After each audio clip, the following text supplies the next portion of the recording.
I used to think the people who could walk up to anyone, anywhere, anytime were just built differently. Like they got some confidence gene I didn't.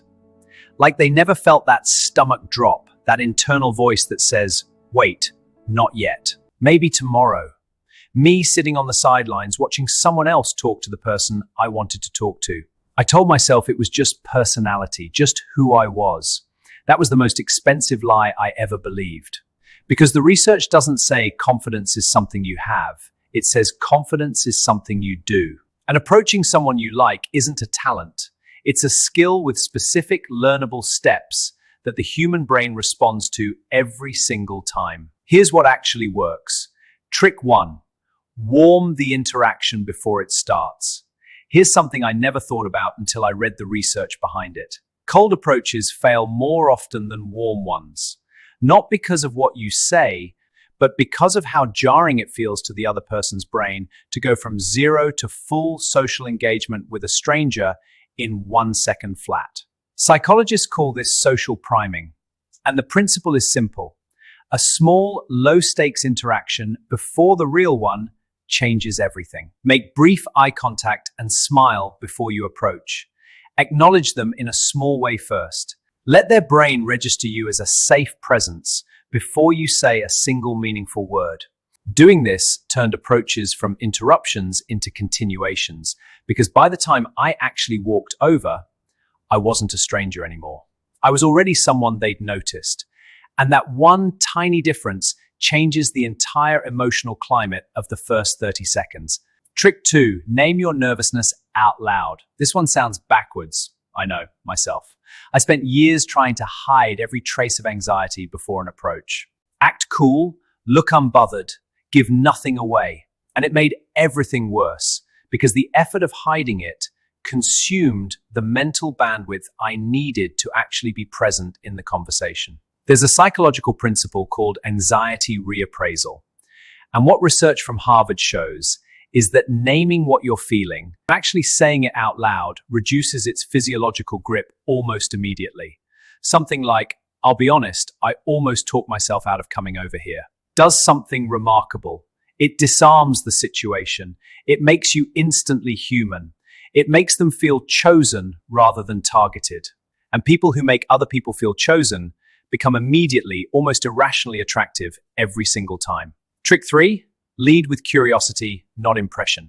I spent years approaching people trying to be impressive. And I cringe thinking about it now because the energy of trying to impress someone is something they feel before you finished your first sentence. It's slightly performative, slightly tense, and it puts pressure on the interaction that kills it before it breathes. The complete opposite of that is curiosity. Genuine, unhurried curiosity about who this person actually is.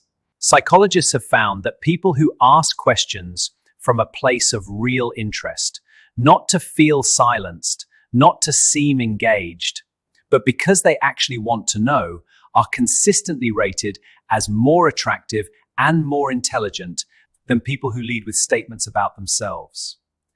My shift from, let me show you who I am, to, I actually want to know who you are, changed the entire texture of every first conversation I had. Because people don't fall for impressors, they fall for interest.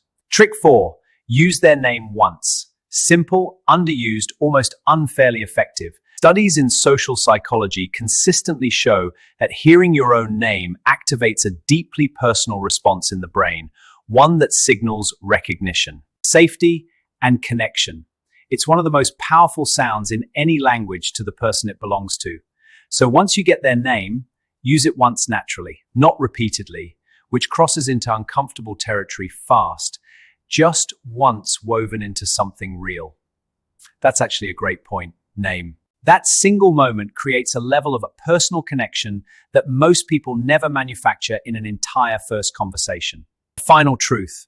Here's the truth I needed someone to tell me years ago. The approach is not the scary part. The regret is the scary part. The version of you that walks away without saying anything and replays it for days, that's the version that actually hurts. The conversation itself lasts a few minutes. It's just two people talking.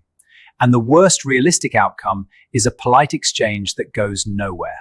But the best outcome changes everything. Me choosing to say something instead of walking away has led to some of the most meaningful connections in my life. And it started with one step, one sentence, one moment of deciding that the other person was worth the 30 seconds of discomfort it took to reach them. If this made you think, make it count. Share it with someone who needs to hear it. This data deserves a wider audience than it's going to get from mainstream media. Hit like and subscribe if you want more analysis like this. It helps more people find it. And leave a comment below. More of this is coming every week. Thank you for listening.